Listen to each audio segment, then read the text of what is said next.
This is a map with a rather feudal storyline, and its story takes place in a village. About 8 years ago, a map called Moonlit Village was released. The textures of this map are very similar to those of Village of Lost Souls. Many people think the two are the same map, but in fact, their content is completely different. Village of Lost Souls left players with a deeply feudal storyline, and the story in this map is just as compelling.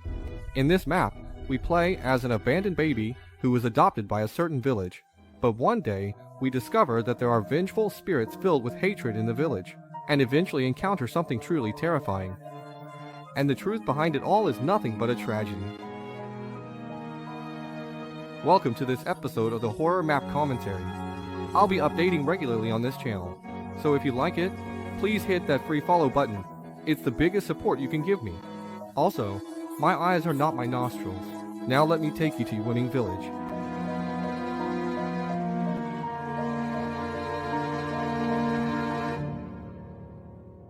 The game version is 1.8.5 to enter the map, and the textures immediately give off that Village of Lost Souls vibe. These two are the creators of the map. They also made another map called Restless Souls, and once again, this is a map from Taiwan. Maps made by Taiwanese creators are always of really high quality. So what kind of surprises will this one bring us? The map is adapted from an online novel. As for which novel it is, I'll leave that for your viewers to figure out. In the introduction, we could also spot a particularly familiar name. Without further ado, click to start the game.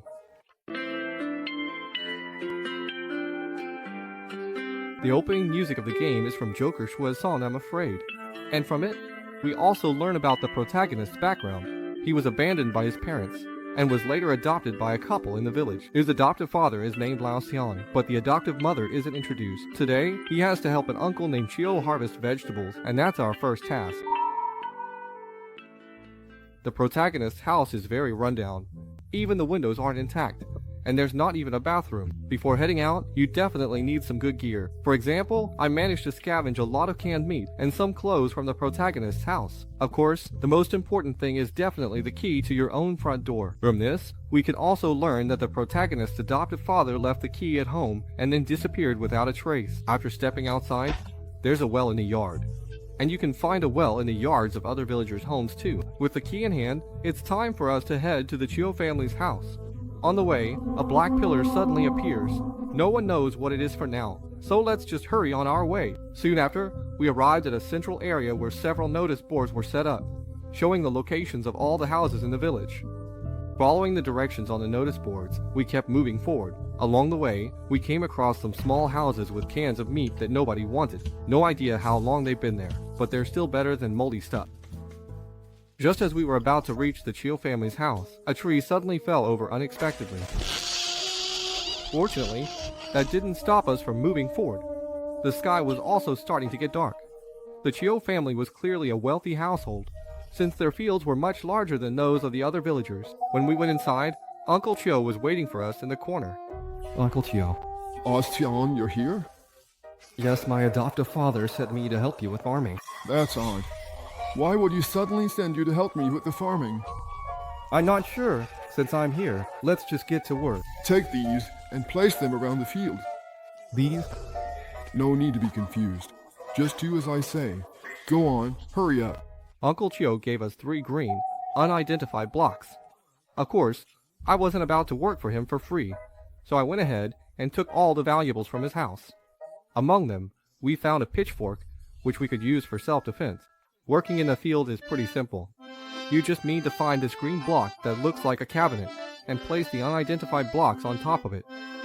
Once you place all 3, the job is done. After finishing the work, it was already getting dark, so the main character spent the night at Uncle Chio's house. But the next morning, someone in the village had died. The main character had no idea what had happened, and then went downstairs to look for Uncle Chio. The main character hurried to ask about the death in the village, but Uncle Chio just sighed. Hey, kids shouldn't worry about this. Just keep working. After that, he gave us 3 more of those unidentified green blocks. Uncle Chio didn't give us any clues. He just told us to repeat the same work as yesterday. But things were far from that simple. After finishing the work, night fell again, and the main character spent another night at Uncle Chio's house. But that night, we suddenly found ourselves in a sewer. The walls nearby were covered with black holes, and following the flow of water didn't lead to an exit. If we examine the wall closely, we can spot some barely visible buttons on it. When you press a button, it reappears somewhere else. After repeating this process a few times, the button will show up above the sewer's wire mesh.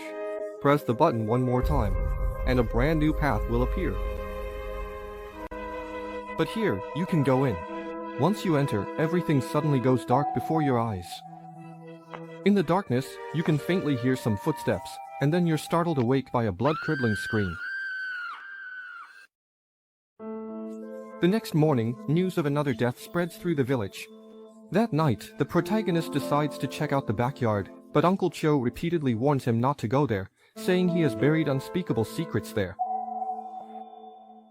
The backyard is just through another gate in the vegetable garden. Here, we can see a warehouse, and as soon as you get close, a bolt of lightning suddenly strikes down.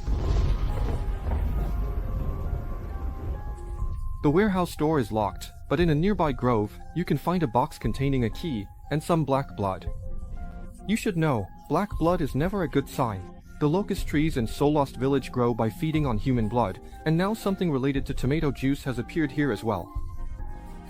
Next, we use the key we found to open the warehouse. In a box by the entrance, we discover a transaction log and several bottles of black blood. When we open the transaction log, we find that it actually contains Uncle Chio's notes. At first, he was just buying some empty bottles, but starting in May, he began purchasing resentful vegetables, then black blood, and after that, even more black blood and resentful vegetables. During this time, Old Lee from the village died, and Uncle Chio was trying to prevent something truly terrible from happening. It seems like there's something unclean in the village. As we continue to explore deeper into the warehouse, we find a ladder at the very back that leads to a lower level. Through the bookshelves down there, we can spot some levers, and by pulling these levers, we can go even deeper. But as the protagonist continues forward, unexpectedly, they encounter an evil spirit here. At the very back, there's a switch that activates the black blood irrigation. Turning it on, we have no idea what will happen, but for now, the protagonist needs to head back to the fields. It seems these pitch-black blocks are caused by the black blood. We retrace our steps and leave the warehouse, where we run into Uncle Chio. Speak, you just won't listen to me, huh? Sai, since you've already come this far, there's nothing left for me to hide. I'll tell you the truth. The crops I grow in this field aren't for people to eat, they're for the moonfish. About 2 weeks ago, I started noticing something was off with Chunzi. The moon energy was really strong. I went and bought some garden vegetables and had to irrigate them with black blood. When the moonfish eat them, they'll disappear, and there won't be any more people. But Old and I and Old who still passed away, and Chunzi's moon energy just kept getting stronger. This whole thing might not be so simple. If you really want to get involved, go check out Old Ni's house and see what you can find. After saying this, Uncle Chio vanished without a trace. He gave us the key to Old Lee's house, so now it's up to the main character to dig into the mystery behind all of this. After walking for a while, we arrived at Old Lee's house. The villagers' houses all look the same, and as the main character stepped into Old Lee's place, an angry spirit unexpectedly appeared in Old Lee's house. Afterward, we explored his house and found Old Lee's diary, and noticed some black blocks in certain corners of the house. From the diary, we learned that there was a woman in the village named Xiaoxian who married an outsider. Old Lee thought this outsider was a good-for-nothing and always had a problem with him. He didn't even attend Xiaoxuan's wedding, hoping that as few people as possible would go.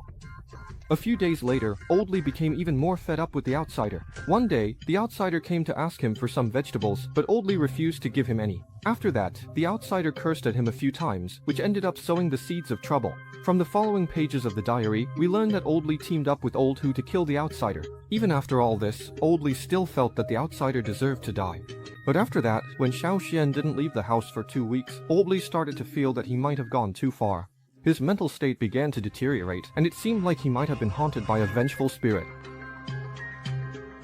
After searching around Old Lee's house for a while, we can find the key to Old Hu's house inside a box on the second floor. This suggests that the two of them probably had a pretty close relationship. Afterwards, the protagonist sets out on the journey to Old Hu's house. Upon arriving at Old Hu's house, you can still find some black cubes inside. In a room on the first floor, we can find Old Hu's diary. When we open it, it's still all about Xiao Xian. Because Old Hu had trouble walking, he didn't attend Xiao Xuan's wedding, and he also didn't think much of the outsider. From Old Hu's perspective, the outsider and Old Li often argued over trivial matters. Old Li wanted to get rid of the outsider, so he asked Old Hu to help him. After that, Old Hu called Old Chang, the protagonist's adoptive father, to go watch an opera together. Later, the outsider died, and the village became much closer as a result. But over the past few days, people kept going to the ancestral hall, even though Old Hu was the only one who had the key. Soon after, Old Li died, and his tombstone appeared in the ancestral hall. Previously, Old Li had always been talking about vengeful spirits, and it was only at this moment that Old Hu started to feel afraid. By this point in the timeline, we had already helped Uncle Chiu harvest the first batch of vegetables. Continuing to explore Old Hu's house, we can find the key to the ancestral hall on the second floor, but we still don't know who took over the ancestral hall. But the next target is the protagonist's adoptive father, and as we leave Old Hu's house, we are attacked by the vengeful spirit. Arriving at the ancestral hall, you'll see two crosses standing in the courtyard. Each has a lever that can be used to open the main doors of the ancestral hall building. At this moment, a device resembling an electric grid appears in the middle of the crosses, but it doesn't cause any harm to the player.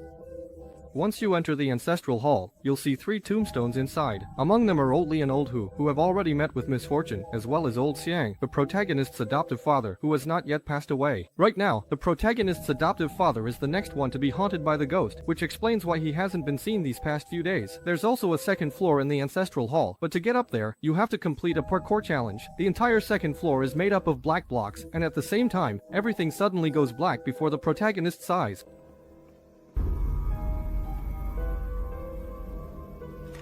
On the second floor, we can get the key to Xiuzhou's house. It's not hard to figure out that the person mentioned in the diary who came to the ancestral hall is most likely Xiao Xian. In order to save his adoptive father, the protagonist has no choice but to set out on a journey to get to the bottom of things. On the way to Xiao Xuan's house, he's attacked by the spirit of the moon again. The resentment in this village has already spread everywhere. Finally, we arrive at Xiao Xuan's house, where there are even more black cubes. On the first floor of the house, we can find Xiao Xuan's diary, which again mentions the wedding and her husband. Hardly anyone attended the wedding, and her husband was constantly ostracized by the villagers. In the end, her husband died, and she harbored deep resentment toward these villagers. In the end, her resentment turned into the moon spirit, which went on to harm the villagers, but she still tried to seal the moon spirit in the well, showing that a trace of kindness remained in her heart. Continuing our exploration, we can find the key to Xiao Xuan's room. In order to save his adoptive father, the protagonist must kill Xiao Xian. Heading to the second floor, the protagonist uses the key, opens the door, and kills Xiao Xian, who is still asleep, bringing the day to an end. As dawn breaks, the protagonist gets ready to check if his adoptive father is still around. But just as he's about to step into his own home, wow, my adoptive father is dead.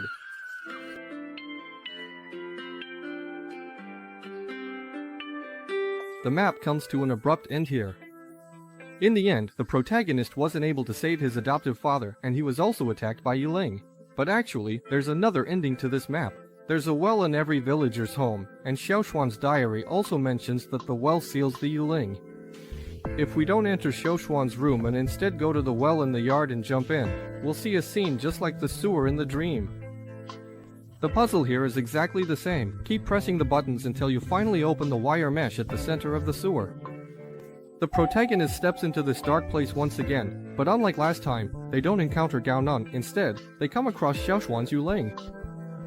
The protagonist talks with her Yuling and ultimately helps her resolve her inner conflict. At her core, Xiao Xian is still kind-hearted. In the end, Xiao Xian emerges from her pain. The next day, the village returned to peace and everything was over.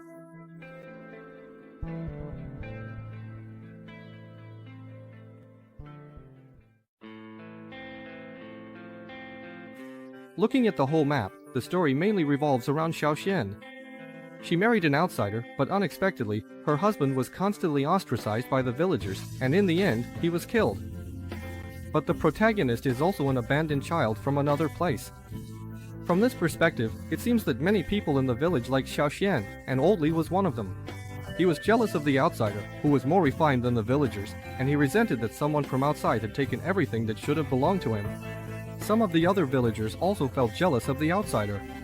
There's also a possibility that they simply didn't like outsiders for no particular reason, but there is very little information about the outsider. In the end, Xiaoxian watched her husband die, and during that time, she secretly went to the ancestral hall, and in the end, she may have committed suicide. His body was at the bottom of the well, and her obsession turned into the moon spirit. As for the bad ending, the person the protagonist killed might have just been an illusion. And Uncle Cho is the old man who guides us. In short, all of this plot is what I inferred from the clues available. If you have any better interpretations, feel free to leave a comment below. That's the end of this video. Thank you for watching until the end. If you enjoyed it, please give me a free follow. See you in the next video. Bye bye.